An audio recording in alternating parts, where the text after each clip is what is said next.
राधे राधे मित्रों। तो मित्रों, आप लोग राधा किशन के अपकमिंग एपिसोड में देखेंगे कि तो मित्रों, वीडियो शुरू करने से पहले अगर आप हमारे चैनल पर नए हैं और अगर अभी तक आप लोगों ने हमारे चैनल को सब्सक्राइब नहीं किया है तो चैनल को कर लीजिएगा सब्सक्राइब और बेल आइकन को ऑल पे करके प्रेस कर दीजिएगा, जिससे कि हमारी नई वीडियो का नोटिफिकेशन आपको मिल जाए। तो मित्रों, आप लोग देखेंगे कि त्रिजटा श्री राम से कहती हैं, मैं ऐसा जीवन चाहती हूँ जहाँ मुझे प्रेम, सम्मान, वात्सल्य अनुभव करने का सौभाग्य प्राप्त हो।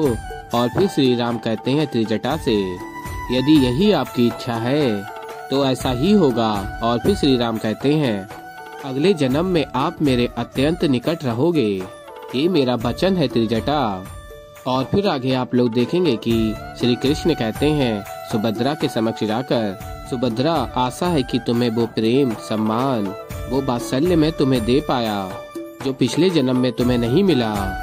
और फिर सुभद्रा कहती है अर्थात में। और फिर श्री कृष्ण बताते हैं, हाँ सुभद्रा, पिछले जन्म में तुम ही त्रिजटा थी, तुम ही ने देवी सीता की सेवा की थी, उनकी सहायता की थी। और बताते हैं आगे श्री कृष्ण, देवी सीता और कोई नहीं, हमारी प्रिय राधा है। और फिर मित्रों, आप लोग आगे देखेंगे कि सुभद्रा कहती है, भ्राता, मैं बहुत भाग्यशाली हूँ कि इस जन्म में मुझे आपकी बहन होने का सौभाग्य प्राप्त हुआ। और कहती है, मुझे न केवल देवी सीता और श्री राम के प्रेम का अनुभव करने का अवसर मिला, किंतु आप दोनों के प्रेम को भी अनुभव कर पाई हूँ मैं। और फिर श्री कृष्ण कहते हैं सुभद्रा से, भाग्यशाली तो हम हैं जो तुम जैसा कोई हमारे जीवन में आया, इस जन्म में भी, पिछले जन्म में भी। और बताते हैं आगे श्री कृष्ण, भले ही त्रिजटा ने ऐसा कहा हो कि उस पर देवी सीता का कोई ऋण नहीं है, किंतु ऋण तो ऋण होता है। कोई किसी की सहायता करे, भले ही सहायता करने वाला भूल जाए, जिसकी सहायता की है उसे कभी नहीं भूलना चाहिए। और राधा पे सदा से ये ऋण था और उसे मुझे उस ऋण से मुक्त करना था। बस इसी कारण से जब तुम डूब रही थी, मैंने तुम्हें नहीं बचाया। और फिर आगे आप लोग देखेंगे कि श्री कृष्ण कहते हैं, देखो सुभद्रा, तुम मेरी बहन हो, मैं तुमसे अत्यंत प्रेम करता हूँ, किंतु राधा पर किसी भी प्रकार का कोई भी ऋण मैं नहीं रहने दे सकता, क्योंकि राधा पर जो ऋण है वो ऋण कृष्ण पर भी है, उससे राधा को मुक्त करना आवश्यक है। और फिर आगे श्री कृष्ण कहते हैं सुभद्रा से, मैं जानता हूँ कि जो भी मैंने किया है उससे तुम्हें पीड़ा हुई होगी, उसके लिए मुझे क्षमा कर देना सुभद्रा। और फिर कृष्ण सुभद्रा के समक्ष अपने दोनों कान पकड़ के कहते हैं, मैं क्षमा चाहता हूँ। और तभी सुभद्रा कहती हैं, भ्राता, आप क्या कर रहे हैं? आप क्षमा के पात्र नहीं, प्रशंसा के पात्र हैं। आपने जो भी किया वो तो यही दर्शाता है ना कि आप राधा से इतना प्रेम करते हैं। और फिर तभी श्री कृष्ण कहते हैं, वो तो मैं करता हूँ। और फिर आगे आप लोग देखेंगे कि राधा कहती हैं, जब जब मुझे ऐसा विश्वास होता है मैं तुम्हें और तुम्हारे प्रेम को पूर्णतः समझ पाई हूँ, तब तुम मुझे प्रेम का एक नया भाग सिखा देते हो कृष्ण। आज मैं तुम्हें धन्यवाद कहना चाहती हूँ कि तुम्हारे ही कारण मैं अपने पिछले जन्म के ऋण से मुक्त हो पाई। अब मुझे भी अवसर दो कि मैं तुम्हारे प्रति अपने प्रेम को व्यक्त कर पाऊँ। और फिर राधा हाथ बढ़ाती है कृष्ण की ओर और फिर कृष्ण अपना हाथ राधा के हाथ में दे देते हैं और फिर राधा कृष्ण को लिए जाती हैं अपने साथ। और फिर मित्रों, आप लोग आगे देखेंगे कि महादेव नृत्य कर रहे होते हैं और अपस्मार महादेव के समक्ष पहुंच जाता है और कहता है, अपस्मार, शीघ्र अतिशीघ्र ये संसार देखेगा कि मेरी शक्तियों के आगे महादेव का ये दिव्य नृत्य और कृष्ण की माया का कोई अस्तित्व ही नहीं। और कहता है आगे, अपस्मार, महादेव, आपके इस नृत्य को मैं रोक दूंगा। और फिर मित्रों, आप लोग आगे देखेंगे कि महादेव नृत्य कर रहे होते हैं और फिर अपस्मार महादेव के समक्ष जा रहा होता है और तभी नंदी और बाकी गण आ जाते हैं और कहते हैं, लौट जाओ अपस्मार से, महादेव के नृत्य में विघ्न डालने का परिणाम अच्छा नहीं होगा। और फिर तभी अपस्मार अत्यंत प्रसन्न हो रहा होता है और कहता है, कदाचित तुम्हें मेरी शक्तियों का ज्ञान ही नहीं है मूर्ख, शीघ्र अतिशीघ्र ज्ञात हो जाएगा कि मैं कौन हूँ। अपस्मार क्या कर सकता है? और फिर तभी अपस्मार अपनी शक्तियों का उपयोग करता है और तभी देवी पार्वती प्रकट हो जाती हैं और कहती हैं, अपस्मार, ये दुस्साहस करने की भूल मत करना, इससे पहले तुम्हें दंड मिला था अपनी शक्तियों का अनुचित प्रयोग करने के लिए। और कहती आगे देवी पार्वती, तुम मूर्छित हो गए थे। यदि तुम पुनः अपनी शक्तियों का दुराचार किया या महादेव का नृत्य भंग करने का दुस्साहस किया तो उसका परिणाम अच्छा नहीं होगा। और फिर अपस्मार कहता है देवी पार्वती से, कौन रोकेगा मुझे।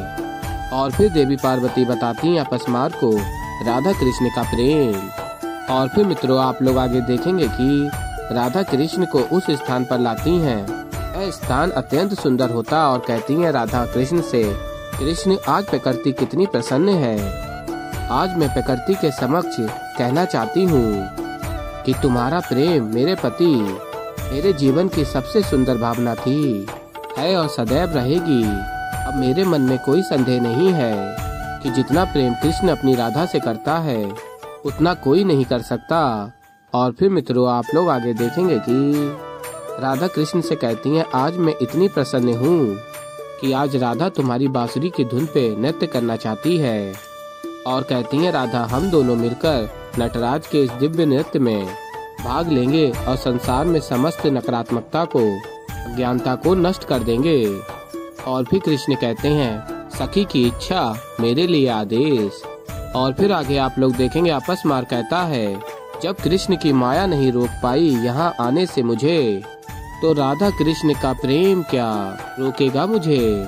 और फिर आगे आप लोग देखेंगे कृष्ण बांसुरी बजा रहे होते हैं और राधा नृत्य कर रही होती हैं कृष्ण की बांसुरी के धुन पर। और राधा कृष्ण दोनों अत्यंत प्रसन्न होते हैं। और फिर तभी देवी पार्वती अपस्मार से कहती हैं, सुन रहे हो अपस्मार, ये ध्वनि कृष्ण की बांसुरी की है। और कहती हैं देवी पार्वती आगे, लड़ सकते हो तो लड़ो राधा कृष्ण के प्रेम और नटराज के नृत्य की शक्ति से। और फिर आगे आप लोग देखेंगे महादेव नृत्य कर रहे होते हैं और कृष्ण की बांसुरी की धुन को सुनते हैं और देखते हैं कृष्ण और राधा भी नृत्य कर रहे होते हैं और अत्यंत प्रसन्न होते हैं।